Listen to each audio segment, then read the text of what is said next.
diseñado para vigilar las pruebas nucleares soviéticas con micrófonos y aparatos de escucha instalados en globos que volaban a gran altura. Las filmaciones gubernamentales desclasificadas muestran que, a diferencia de los globos sonda más pequeños, el proyecto Mogul utilizaba varios globos de gran tamaño unidos entre sí, formando un largo tren que una vez en el aire llegaba a medir hasta 195 metros de longitud. El globo del proyecto Mogul era tan alto como el monumento a Washington. Estaba formado por unos 20 globos sonda de goma. Había 4 o 5 reflectores de radar. Había un lastre, había una boya de sonar para detectar las señales. Era el objeto de construcción humana más grande que había en esa época en Nuevo México. Según el informe original del gobierno, lo que Mac Brazel encontró en sus tierras eran los restos de uno de los globos del proyecto Mogul.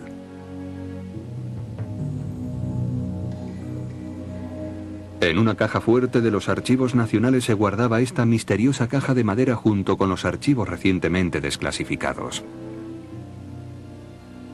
¿Guarda acaso pruebas del proyecto Mogul? ¿O tal vez del accidente de una nave alienígena en Roswell?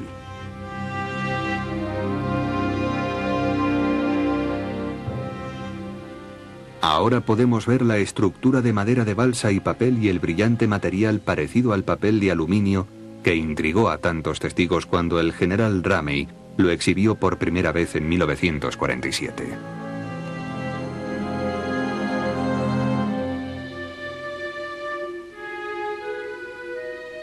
La mayoría de los investigadores, incluso los que creen que nos han visitado los ovnis, están convencidos de que una pantalla de radar del proyecto Mogul, como esta, está en la base del misterio de Roswell. Cuando escuchas o lees las descripciones de los testigos, de la gente que vio este material y de la gente que lo manipuló, lo que describen y lo que sabemos que se utilizó en el proyecto Mogul coincide a la perfección. Otros, sin embargo, siguen dudando que las fuerzas aéreas hayan revelado todo lo que saben del caso.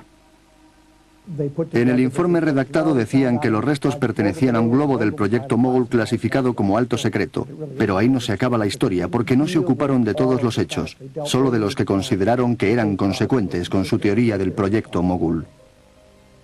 Al revelar los detalles del proyecto Mogul en su informe de 1955, las fuerzas aéreas habían esperado dar carpetazo al caso Roswell.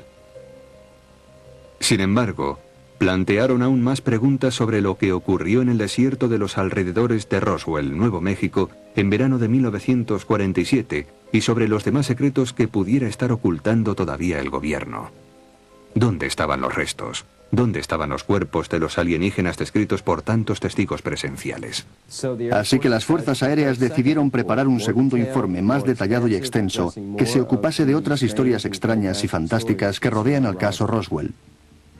El segundo informe del gobierno fue un regalo para los investigadores ufólogos y para los especialistas en seguridad nacional.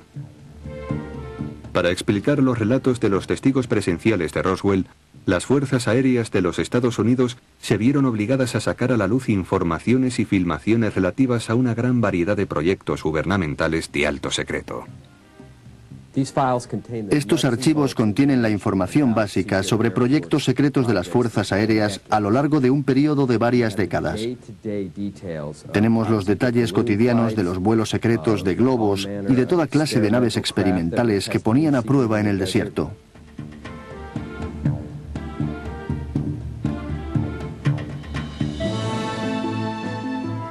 La parte principal del segundo informe de las fuerzas aéreas estaba dedicada a la operación High Dive, un proyecto de alto secreto desarrollado durante los años 50. La operación High Dive estaba destinada a probar lanzamientos en paracaídas desde grandes altitudes utilizando maniquíes antropomórficos. El gobierno sostenía que estos maniquíes se podían confundir fácilmente con seres alienígenas. Señalaban el gran parecido entre las descripciones de los alienígenas hechas por los testigos y los maniquíes. Su expresión extraña y sin vida, la falta de rasgos faciales prominentes, su piel pálida y brillante y los monos de una sola pieza.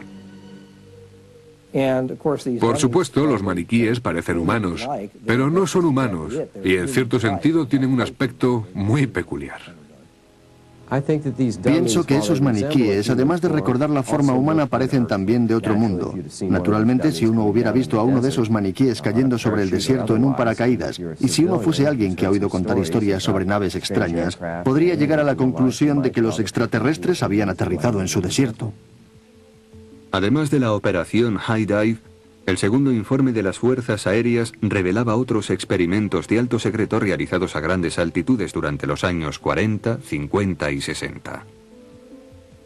En esos experimentos, unos inmensos trenes de globos transportaban material científico con un peso de hasta 7.000 kilos a altitudes de más de 50 kilómetros de la superficie terrestre.